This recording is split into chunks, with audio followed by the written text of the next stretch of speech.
여러분 안녕하세요. 저는 우리 마을 신문 오산동 마을 신문의 기자 교육을 맡게 된 정수민이라고 합니다. 자, 우선 제 소개를 먼저 할게요. 저는 원주에서 초, 중, 고등학교를 나와서 지금 상지대학교에 재학 중이고요. 2008년 4월부터 상지대학교 학보사 상지대 신문에서 일을 하고 있고요. 작년에는 상지대학교 언론출판연합회에서 의장직도 맡은 적이 있습니다. 그리고 뭔가 기자단으로 활동은 되게 많이 했어요. 그리고 작년 말부터는 상지대 신문 편집장을 맡아서 이번 달까지 일을 하고요. 다음 달부터는 이제 상지대 방송국, 학보사, 영자신문사가 합쳐진 형태인 상지미디어센터에서 부국장을 맡게 됩니다. 그리고 현재 강원일보에서 대학생 기자단으로 활동을 하고 있고요. 얼마 전까지는 원주문화방송에서 대학생 인턴도 했습니다. 일단 오늘 할 차례인데요. 1부, 2부로 나눠서 진행을 하려고 해요. 그래서 일단 1부에는 제 소개를 했고요. 마을신문이 무엇인가, 그리고 주민기자의 역할, 내가 만들고 싶은 마을신문에 대해서 이야기를 할 거예요. 원래는 제가 여러분이랑 소통을 하면서 수업을 하려고 했는데 코로나가 갑자기 심해지는 바람에 그걸 못하게 돼서 굉장히 아쉽고요.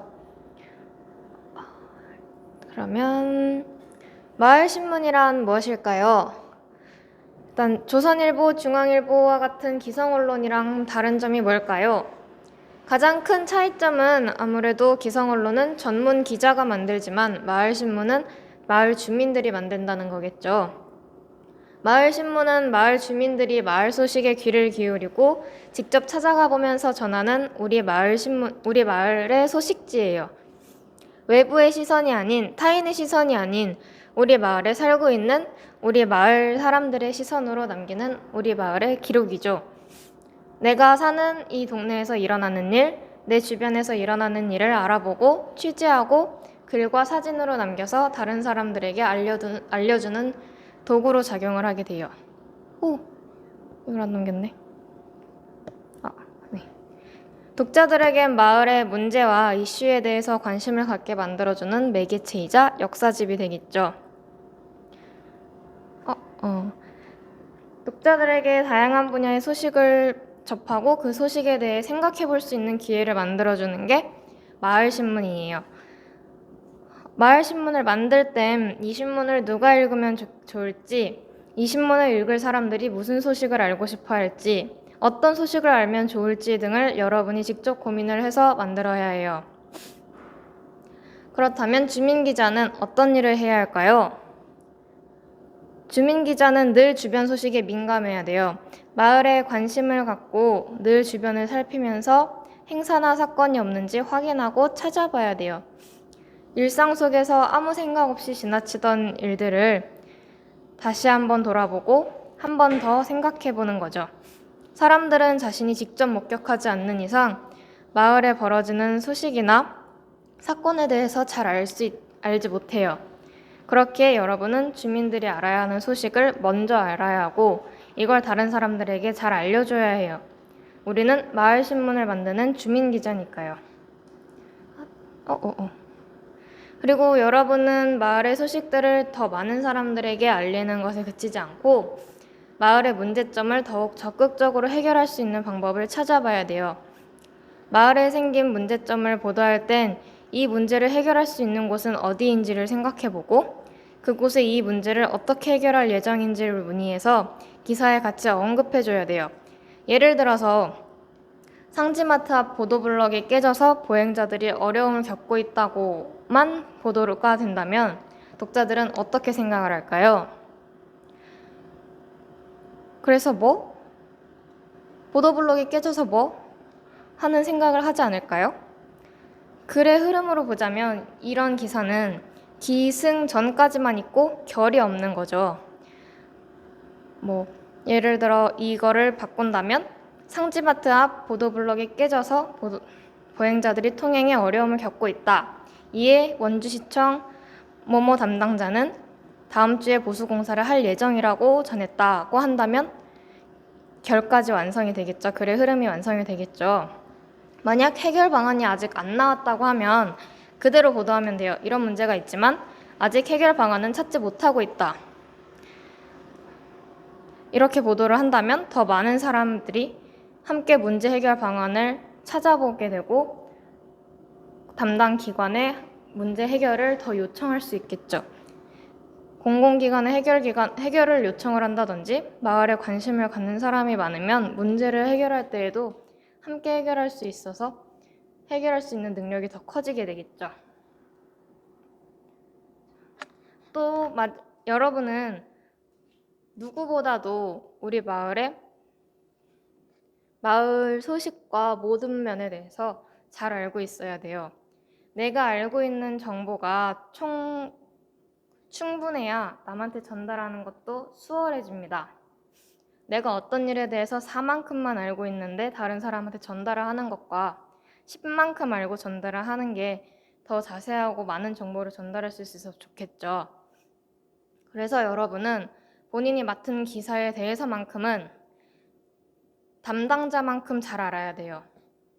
이 일이 왜 벌어졌고 어떻게 진행이 될 거고 담당 기관에선 어떻게 처리를 할 건지 그리고 이 사안에 대해서 주민들은 어떻게 생각을 하는지 등을 모두 알고 있어야 되는 거죠.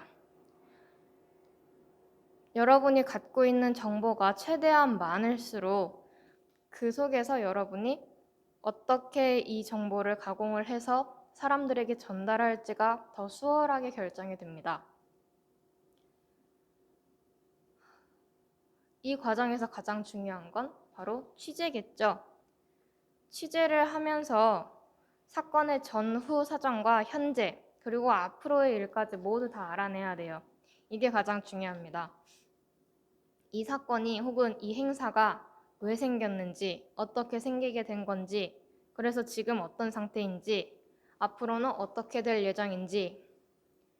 예를 들어서 댄싱 카니발의 골목 카니발을 예로 들다면 올해는 진행을 하지 않지만 우산동에서 골목 카니발을 한다면 골목 카니발이 언제부터 무슨 의도로 왜 생겨났는지 지금 참가자 모집을 하고 있는 건지 할 건지 아니면 이미 했는지 언제 구체적으로 어떤 형식으로 어디서 진행을 할 건지 어떤 사람들이 참가하는지 등을 취재를 해야 된다는 거죠. 취재 대상은 나중에 더 자세하게 언급을 하겠지만 굉장히 많아요. 아주 무궁무진해요. 사건에 따라서 다르고 사안에 따라서 다르기 때문에 딱 제가 취재 대상이 누구다라고 한정지어서 말씀을 드릴 수가 없어요. 같은 주민이 취재 대상이 될 수도 있고 아니면 상인분들, 학부모회가 될 수도 있고 뭐 반상회 같은 단체 그리고 지역에 사는 학생들, 동사무소 직원, 시청 직원, 뭐 행사 같은 거에 있어서는 원주문화재단 직원 같은 그런 기관의 직원들이 될 수도 있고요. 사건마다 다르고 분야마다 달라요. 원주시청을 취재를 한다고 해서 그 취재 대상이 항상 같은 건 아니에요. 예를 들어서 교통이면 교통에 따라서 또 담당 직원이 있을 거고 뭐 도로가 파손됐다 그러면 그 분야에 대한 직원이 따로 있을 거고 그래서 여러 기관의 많은 담당자들과 접촉이 이루어질수록 좋아요. 그만큼 내가 얻을 수 있는 정보는 더 많이 생긴다는 거니까. 그래서 저희 학부사 같은 경우에는 일단 제일 중요한 취재처는 대학 본부와 총학생회거든요. 그래서 총학생회는 총학생회장, 부총학생회장, 그리고 가장 일을 많이 하는 기획국 국장, 체육국 국장, 그리고 재정국 국장, 그리고 이 정도가 항상 저희랑 소통을 하고 있고요. 대학 본부로 가자면 홍보팀도 팀장님, 처장님, 과장님, 굉장히 여러분과 저희가 커뮤니케이션을 계속 이어오고 있고요. 그리고 학생들의 민원을 직접적으로 담당하고 처리를 해주는 학생 행복팀이라고 있어요. 학생 행복팀과도 저희가 되게 긴밀한 관계를 유지하고 있고, 기획팀, 학사 운영팀, 이런 총장 비서실, 총장님, 부총장님까지도 저희가 항상 오며 가며 얼굴 익혀두고 연락하고 무슨 일 있으면 바로 연락해서 물어볼 수 있고 그런 관계를 유지를 하고 있어요. 이게 여러분도 된다면 좋겠죠. 멀리 가지 않더라도 동사무소 직원이라든지 어디 우산동에 있는 주민단체 주민단체장이나 주민단체에 소속되어 있는 사람들이라든지 그런 분들과 좀 긴밀한 관계를 유지를 해두면 나중에 급하게 취재가 필요하게 됐을 때도 취재를 하기 수월하고 뭔가 사전에 정보를 미리 얻을 때도 더 수월하겠죠. 친한 사람한테 내가 정보를 더 알려주고 싶어 하지 모르는 사람이 처음 봤을 때 이 사람한테 이 정보도 알려줘야지, 나 이것도 알고 있는데 이것도 알려줘야 되겠다, 이렇게 생각하진 않거든요. 그래서 취재를 가서 처음 취재를 다닐 때는 취재 대상들이랑 친해지는 게 중요해요. 어차피 다 같은 마을에 관련된 사람들이고 그러니까 취재에 가서 처음에 바로 인터뷰를 들어가지 말고 좀 이런저런 대화를 좀 하면서 연락처도 주고받고 하면서 얼굴을 익혀두고 통성명을 해두고 하면 그 다음번 취재 때 좀 더 수월하게 되는 거죠.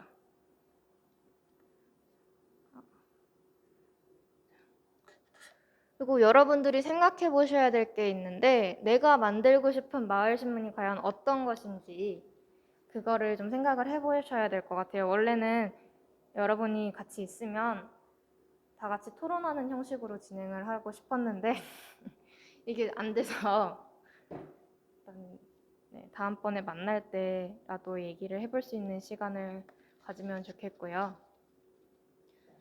여러분이 만들고 싶은 마을신문, 내가 만들고 싶은 마을신문은 어떤 사람들을 대상으로 만들고 싶은지 그냥 주민들, 학생들, 상인분들 굉장히 대상이 다양하겠죠. 그리고 그분들이 우리 마을 주민들이 어떤 소식을 알고 싶어 할지, 우리 마을 주민들이 우리가 만드는 신문에 어떤 내용이 담기면 많이 봐줄지 그런 거에 대한 고민을 항상 끊임없이 해야 돼요.